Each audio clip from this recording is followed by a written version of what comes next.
United States President Joe Biden spoke on the final day of the White House Summit for Democracy, which focused on importance of election integrity and other items.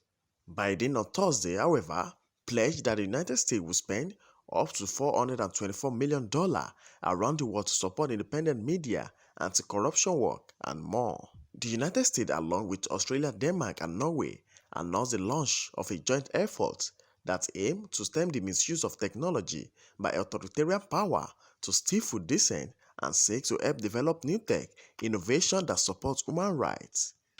The sacred right to vote freely, the right to have your vote counted, is the threshold liberty for democracy, for every democracy. With it, anything's possible. Without it, virtually nothing's possible. So we have to come together and get it done, and we will. The United States is also going to continue efforts to beat the pandemic, working with the World Health Organization, COVAX, and other partners to save lives, vaccinate the world against COVID-19, and advance health security for everyone. We're leveraging our democratic partnerships like the G7 and the Quad to amplify our shared capacity to produce and deliver vaccines and to help get shots in arms for everyone, everywhere. We're taking on the climate crisis with a seriousness and urgency, responding with moral clarity we're seeing coming from young people around the world. And we're affirming the democratic values that are at the heart of our international system and which have been the foundational elements for decades of global growth and prosperity. And we're committed to working with all who share those values to shape the rules of the road that are going to govern our progress in the 21st century, including on issues of cybersecurity and emerging technologies, so the future generations continue to reap the benefits of liberty and democracy as we have. And the final message I want to impart as we close out this Summit for Democracy is that we know how hard the work is that's going to be ahead of us. But we also know we are up to the challenge because I've said before, and as this gathering has demonstrated, the democratic world is everywhere. Autocracies can never extinguish the ember of liberty that burns in the hearts of people around the world, in every portion of the world. It knows no borders. It speaks every language. It lives in anti-corruption activists, human rights defenders, journalists, peaceful protesters, and the front lines of this struggle all around the world. And it lives in town council meetings, union elections, daily small acts that occur around the globe, whenever people come together to solve problems and to bridge differences. And in all the ways civil society empowers individuals to have a direct say in the issues that impact on their lives, impact on them personally. And so defending democracy demands a whole of society effort, requires all of us.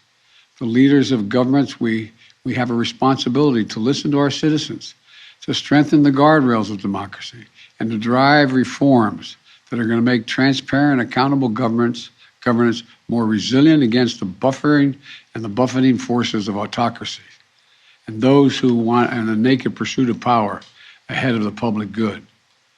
You know, we have to work together with the private sector to combat corruption, to build more equitable economies where more people can share in the benefits.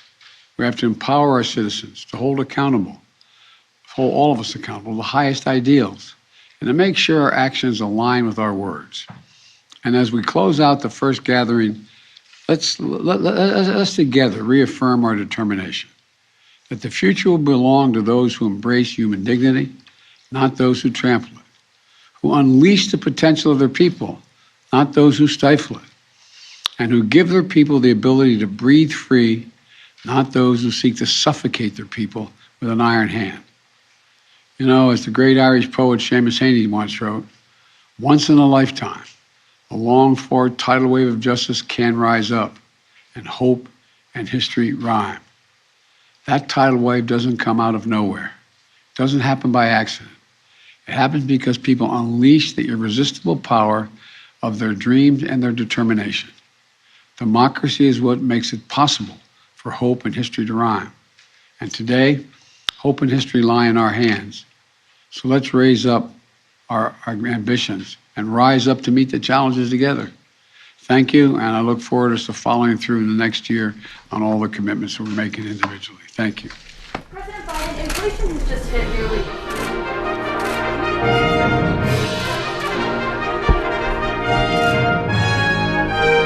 The crisis, and I think you'll see it change sooner than quicker than more rapidly than it will take than most people think.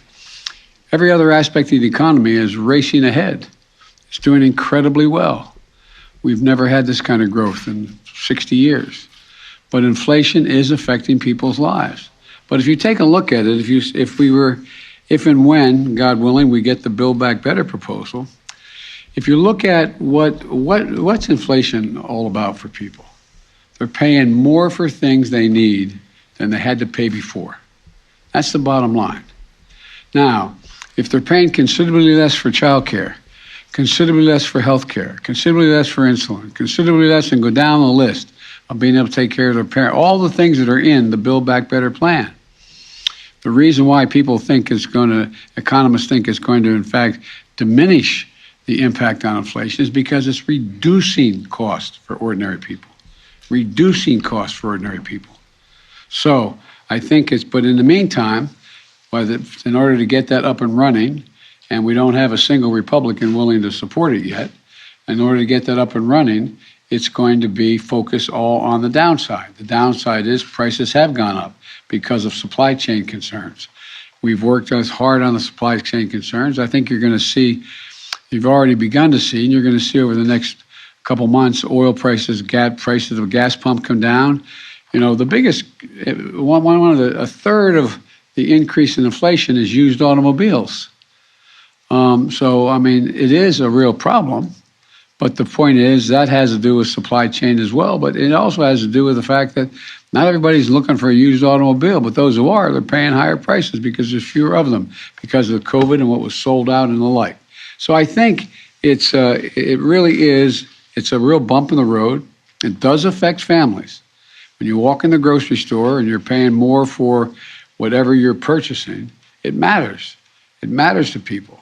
When you're paying more for gas, although in some states we've got the price down below $3 a gallon, but the point is, it's not gone down quickly enough.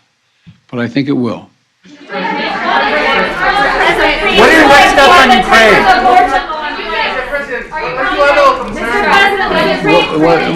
What's the follow-up? I'm sorry. Is the on board with the inflation numbers this high with the Build Back Better bill?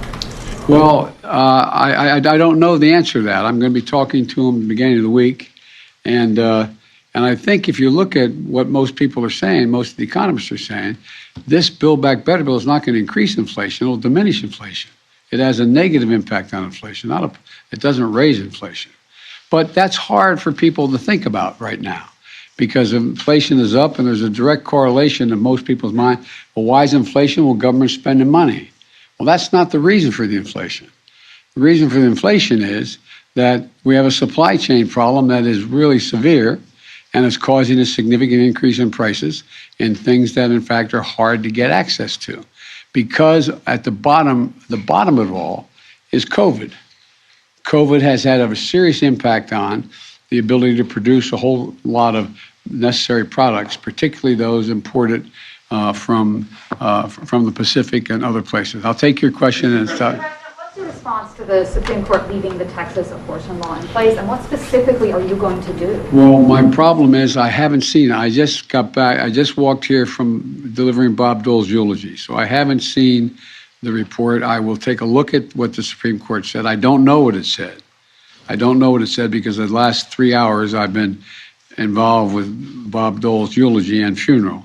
But I will have a comment.